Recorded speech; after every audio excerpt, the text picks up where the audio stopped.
I'm angry about the whole thing. Carabelle Hubbard's husband, Bing, died just 2 weeks ago. He went into the hospital to replace a heart valve, but somehow caught C. diff, a bacterial infection, and he never made it home. They didn't explain it to me. They didn't say how dangerous it was or anything about it, just that he had it. They had to cut over the top of the original incision. Brian Little caught a bad bone infection following knee replacement surgery, and he's been out of work trying to heal for nearly 8 months and continues to take strong antibiotics. I kept expecting it to get better, and it didn't. So finally, they drew fluid out of it and said, yeah, you got a real bad staph infection. Unfortunately, these are not unusual cases. Now, to get a better handle on conditions that are caught in hospitals, the federal government just started docking hospitals 1% of their annual Medicare payments if they fall in the bottom 25% in this area. And for big hospital systems like Legacy, that can add up to millions of dollars a year. Some of Oregon's largest hospitals are being penalized, including 3 Legacy System hospitals, Emmanuel, Good Samaritan, both in Portland, and Mount Hood Medical Center in Gresham.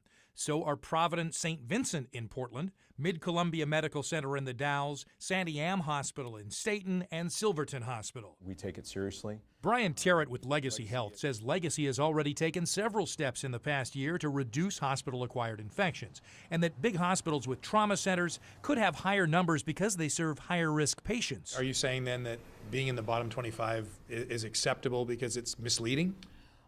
I wouldn't say it's acceptable.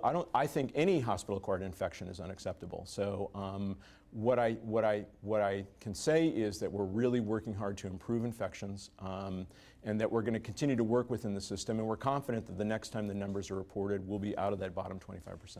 Officials with Providence St. Vincent say we are constantly working to improve our performance in all patient safety metrics. We see our data long before they emerge in reports like this and take immediate steps to improve. Officials at the smaller hospitals believe the hospital-acquired condition scores are unfairly skewed against them.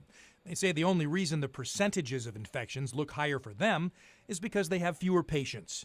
The infection problem does not surprise medical malpractice attorney David Wagner. He hears from at least 4 infection patients and families every week. The vast majority of the time, we tell them we're sorry, we can't help them, simply because obtaining the proof from the hospitals to base a claim on behalf of a patient is almost impossible. Now, if it's so difficult for attorneys to get information, how can a consumer make a good choice when it comes to finding hospitals with the lowest infection risk?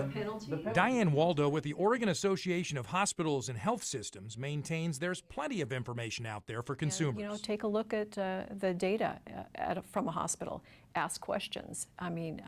Hospitals are very much willing to provide data and information. They are? Yes, they are. That's not what I hear. You just ask. So you're saying that hospitals are willing to provide all this infection data if you ask? Well, okay. So the state has a public report of hospital infection data. That's out there for everybody to see. Oregon does have a report from 2009 to 2013 on healthcare-acquired infections, although this 100-page report might not be easy for the average patient to comprehend. It took an element of trust away. Carabelle Hubbard wants hospitals to be much more transparent.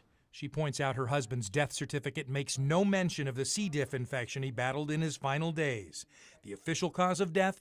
Respiratory failure. We were a happy couple and we had good times and laughed a lot, and I think I was robbed and he was robbed.